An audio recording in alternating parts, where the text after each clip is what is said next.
We spend an awful lot of time on these videos talking about remote teams and the remote component of hybrid teams where you've got some people in the office. And today I have a question for you, which is, do your people in your office feel like Jan Brady?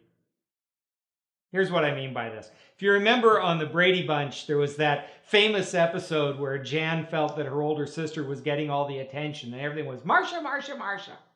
Well, your home team can often feel like that. Leaders are so vigilant about making sure that they're in touch with their remote folks that the people that are co-located in the office sometimes feel ignored. This happens because you're trying to do the right thing by your remote folks, but it's important that we pay attention to the dynamics of the people who share a workspace with us. The first thing is, are you available to them? If every time somebody wants to speak to you, it feels like you're on the phone to somebody else or you're doing something for the away team, it can sometimes feel like you're ignoring them. So one thing you want to do is be available to those people. And that means if you're setting regular check-in meeting times with your remote employees, you should be doing the same with the folks who work in the office. They should have set check-in times as well. The second thing that causes tension in hybrid teams is it's very easy to delegate all the dirty jobs to the people who are local. Now, sometimes that's because the answer sits in a filing cabinet or on the property somewhere, and so the person needs to physically be there. But it's very easy as a busy manager to say, I need to delegate this task to somebody, and you look out and you see Mary at her cubicle and go, okay, Mary's going to get this job. Make sure that you're delegating not just appropriately, but fairly.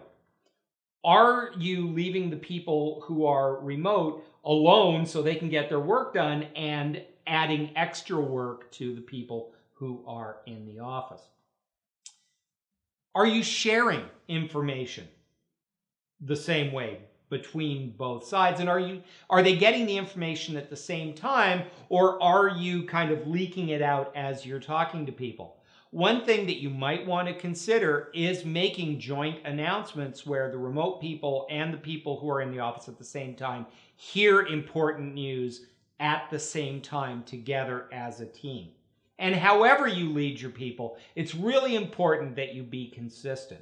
Remember that intending to be fair is great. One of the things that drives people crazy is the perception of unfairness.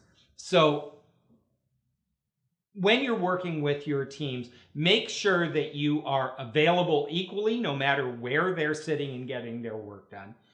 Delegate appropriately and fairly, and let people know when delegation has been done so that they don't think they're getting the dirty end of the stick. Other people are getting assigned tasks as well, and share information as equally and abundantly as you can.